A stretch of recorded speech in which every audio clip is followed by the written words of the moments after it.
Hello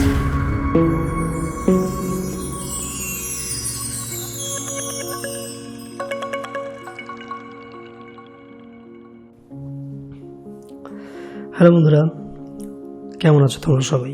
আশা করি তোমরা সবাই ভালো আছো। বন্ধুরা, আজকে আমি তোমাদেরকে একটা টপিক নিয়ে আলোচনা করব। আর সেই টপিকটি হচ্ছে একটা পাসপোর্ট সাইজ ছবি কিভাবে আমরা তৈরি করতে পারবো ফটোশপের মাধ্যমে।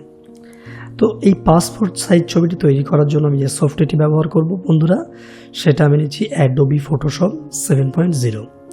আমার কাছে আরও অনেক আপার ভার্সন আছে, যেমন অ্যাডোবি ফটোশপ 2021 এবং এরও আপার ভার্সন আছে, কিন্তু আমি জেনারেলি তোমাদেরকে দেখাবো শুধুমাত্র এই অ্যাডোবি ফটোশপ 7.0-তে, কারণ এই সফটওয়্যারটি কিন্তু এখনও পর্যন্ত ফ্রি আছে এবং এই সফটওয়্যারটি কিন্তু প্রচুর মানুষজন ব্যবহার করেন। যাই হোক, তো যদি কেউ বন্ধুরা এই সফটওয়্যারটি ফ্রিতে পেতে চাও অ্যাডোবি ফটোশপ 7.0, তাহলে আমি আমার ডিসক্রিপশন লিঙ্কে এর ডাউনলোডিং লিঙ্কটা আমি দিয়ে দেবো। তোমরা সেখান থেকে কিন্তু আরামসে ডাউনলোডটা করে নিতে পারো। ওকে বন্ধুরা, তো চলো শুরু করে দেওয়া যাক। আমি সফটওয়্যারটি স্টার্ট আপ করলাম।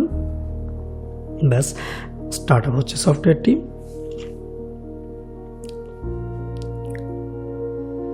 তো বন্ধুরা, সফটওয়্যারটা স্টার্ট হয়ে গেছে অলমোস্ট। তো আমরা কি করব, আমরা এখানে যে ছবিটিকে আমরা পাসপোর্ট সাইজ ফটোতে কনভার্ট করতে চাইছি, সেই ছবিটিকে আমরা এখানে নিয়ে আসব। তো বন্ধুরা, এখানকার একটা সিস্টেম তোমাদের বলে দিই। যদি তোমরা কোনো ছবিকে ফটোশপে ওপেন করতে চাও, তাহলে তোমরা একটা কাজ করতে পারো। এই যে তোমরা ব্ল্যাঙ্ক প্যাসেজটি তোমরা দেখছো, এই কার্সারের মাধ্যমে তোমাদেরকে দেখাচ্ছি, দেখো টুল প্যালেট এবং এদিকে লেয়ার প্যালেটটাকে বাদ দেওয়ার পরে যে ব্ল্যাঙ্ক তোমরা প্যাসেজটা দেখছো, এখানে গিয়ে তোমরা ডাবল ট্যাপ করবে বন্ধুরা। এই জায়গাতে গিয়ে বন্ধুরা তোমরা কিন্তু ডাবল ট্যাপ করতে পারো, মাউসের ডাবল ট্যাপ করতে পারো, অথবা একটা কাজ করতে পারো, তোমরা ফাইল থেকে গিয়ে ওপেন থেকেও নিতে পারো, ফাইল থেকে ওপেন থেকে নিতে পারো। তো আমি এখানে গিয়ে ডাইরেক্টলি ডাবল ট্যাপ করছি, অথবা ফাইল থেকে আমি ওপেনে গেলাম। ওপেনে যাওয়ার পর আমি লোকেশন হিসেবে ডেস্কটপ রেখেছিলাম। তো এখান থেকে আমরা ছবিটাকে ওপেন করে নেব। আমি এই ছবিটিকে ওপেন করে নিলাম এখানে। দেখো বন্ধুরা, এই ছবিটা আমি ওপেন করে নিয়েছি। এটা আমি ম্যাক্সিমাইজ করে ফেললাম। বাস, ম্যাক্সিমাইজ হয়ে গেল। এখানে বলে রেখে দিই তোমাদের, এই ছবিটাকে তোমরা যদি জুম করতে চাও, তাহলে তোমরা কিবোর্ডে অল্ট প্রেস করে তোমরা মাউসের যে স্ক্রল বাটনটি আছে সেটা তোমরা যদি আপ করো, স্ক্রল আপ যদি করো তাহলে হবে জুম আউট, আর যদি স্ক্রল ডাউন করো তাহলে হবে জুম ইন। তো আমি এখানে জুম ইনটা করে ফেলেছি। স্ক্রল ডাউন মানে অল্ট প্রেস করে আমি স্ক্রল ডাউন করেছি মাউসের, তো জুম ইন হয়ে গেছে। যাই হোক, নেক্সট কাজ হবে বন্ধুরা, এটিকে আমরা ক্রপ করে কেটে নেব। তো ক্রপ করে কাটার জন্য বন্ধুরা আমি এখানে রেখেছি পিক্সেলস পার ইঞ্চ।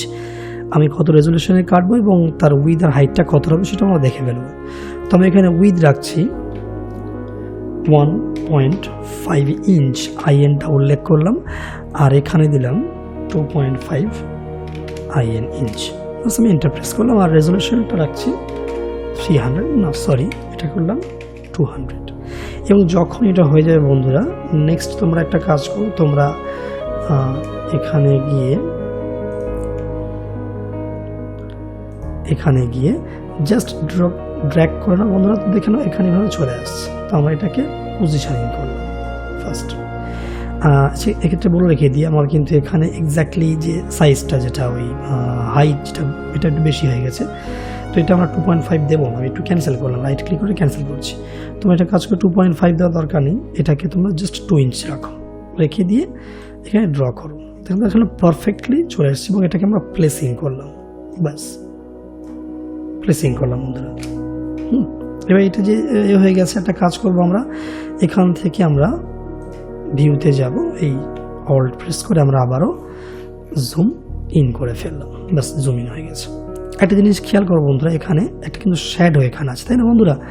তো আমরা একটা কাজ করবো, আমরা পেন টুলের মাধ্যমে, এখানে থাকা যে পেন টুলটা আছে, পেন টুলের মাধ্যমে আমরা শ্যাডোটাকে তুলে দেবো। তো একটা কাজ করি, আমরা এখান থেকে সিলেকশন করব। এখানে তোমার কুইক এই ম্যাজিক পয়েন্ট সিলেকশন টুল দিয়ে করতে পারো, অথবা আমি পেন টুল দিয়েই করছি। তো আমি একটু জুম করে নিচ্ছি, স্পেসের মাধ্যমে হ্যান্ড টুলটা পাওয়া যায়। আমি এখান থেকে মোটামুটি একটা সিলেকশন করছি বন্ধুরা।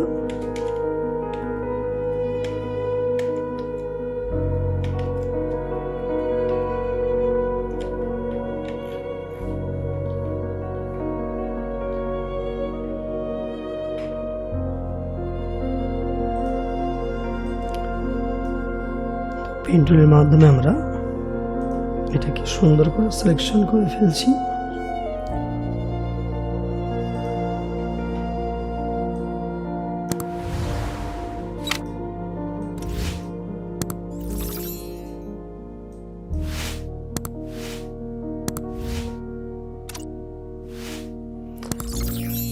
অল্ট চেপে নোটটা আমি স্ট্রেট নোট করলাম।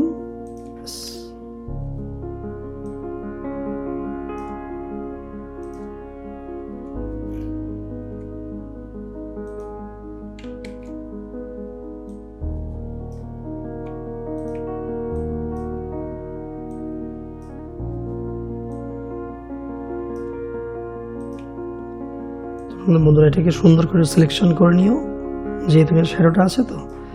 তো আমি এটাকে মোটামুটি একটা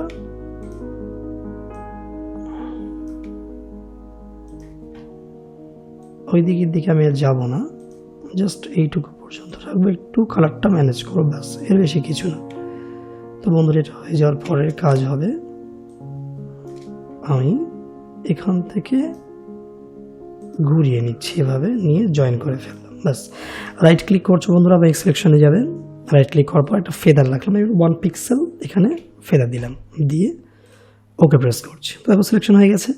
এবার একটা কাজ করবে বন্ধুরা, তোমরা এখানে কালার পিকারে তোমরা ক্লিক করো, ফরগ্রাউন্ড কালার প্যালেটে ক্লিক করার পর তো কালার প্যালেট চলে আসছে, এখানে বাইরে আসবে, কালার পিকারটা অটোমেটিক চলে আসছে।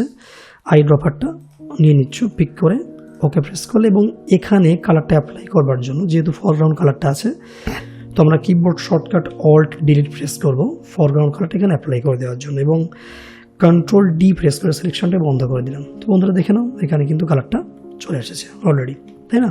আমি এবার ছবিটাকে আবারও জুম আউট করে ফেললাম। তো এই হলো, আমি এটাকে কিন্তু ক্লিয়ার করে ফেলেছি অলরেডি। নেক্সট যে কাজটা হবে বন্ধুরা, তোমরা নতুন একটা পেজ নেবে, যে পেজের সাইজটা কিন্তু তোমরা এখান থেকে প্রিসেট সাইজ হিসেবে 8x10 রাখতে পারো, বা আরও এখানে অপশনস রয়েছে, এখান থেকে দেখে নাও, ফটোশপ পেপার সাইজ রয়েছে, তোমরা রাখতে পারো। তো আমি কিন্তু বন্ধুরা এমনটা রাখবো না, আমি এটাকে সেন্টিমিটার অনুযায়ী রাখবো, ব্যাস রাখলাম। রেজলিউশনটা আমি রাখছি 200, এবং এখানে উইথ রাখছি সেন্টিমিটার, আমি দিলাম 2.5 ইন্টু 3.5, ব্যাস।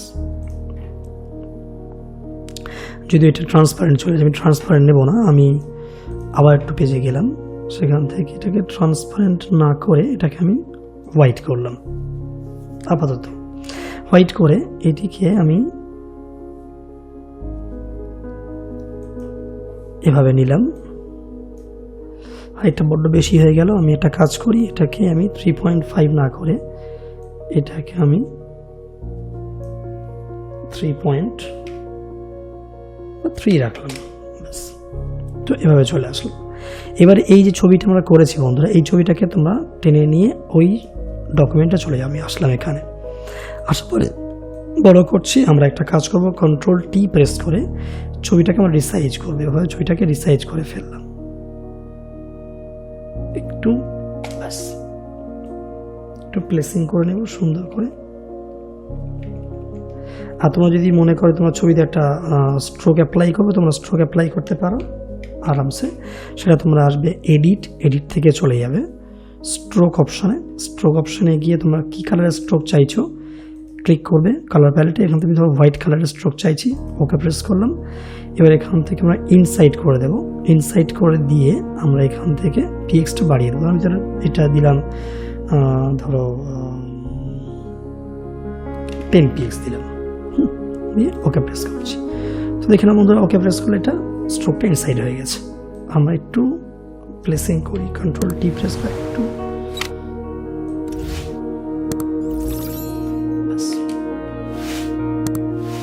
হয়ে গেল।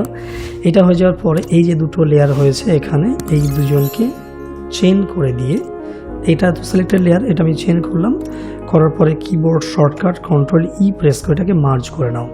এরপরে তোমরা চলে যাও আরও একটা পেজ নেবে, যে পেজটা হচ্ছে ফটোশপ পেপার সাইজ। আমি এই যে পেপার প্রিসেট সাইজ যেটা আছে, এটাকে বন্ধুরা আমি করলাম 8x10, এবং ট্রান্সপারেন্ট করলাম, করে আমি এখান থেকে রেজলিউশনটাকে 200 রেখে দিচ্ছি, দিয়ে আমি ওকে প্রেস করলাম। তো বন্ধুরা দেখে না আমার সামনে ঠিক এমনটা জায়গা চলে আসলো। এবার যেটিকে আমি এই যে সুন্দর করে স্ট্রোক দিয়ে বানিয়েছি এই ছবিটা, স্রেফ সেই ছবিটাকে তোমরা মুভ টুলের মাধ্যমে টেনে নিয়ে এসে এখানে ছেড়ে দাও।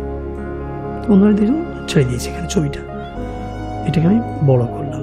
এবার একটা কাজ করে বন্ধু, এটিকে তোমাদেরকে সুন্দর করে প্লেসিং করতে হবে।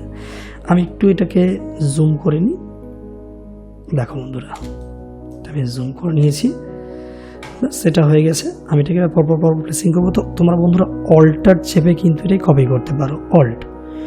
অল্ট চেপে দেখো বন্ধু আমি কপি করছি, আমি এভাবে কপি করে ফেললাম সুন্দর করে, একটু সমানুপাতিক করে কপি করো বন্ধুরা, কপি করলাম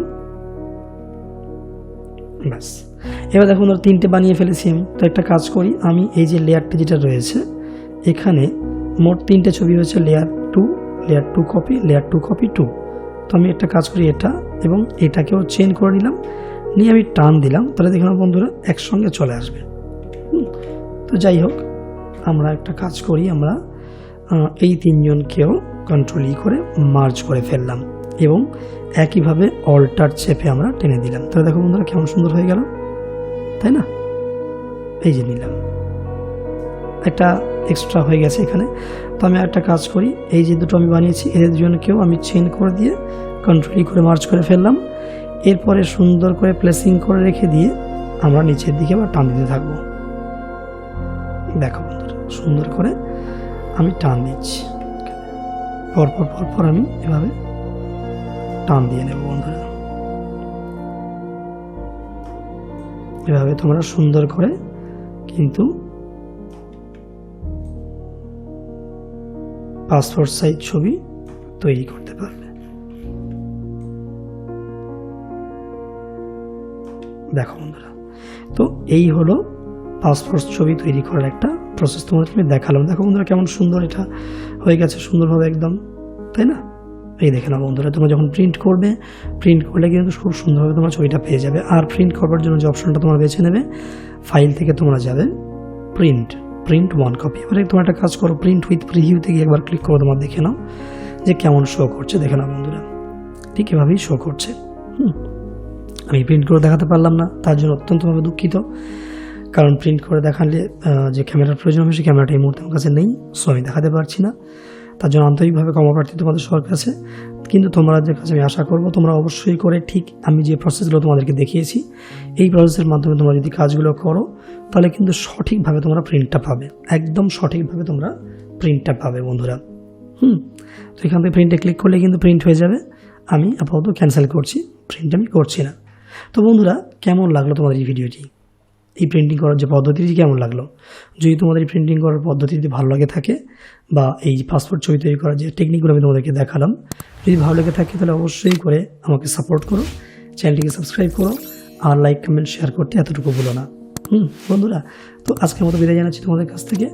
দেখা হবে আগামী দিনে নতুন আর কোনো ভিডিও নিয়ে। তো আজকের মতো তোমাদের বিদায় জানালাম, টাটা, সবাই ভালো থেকো।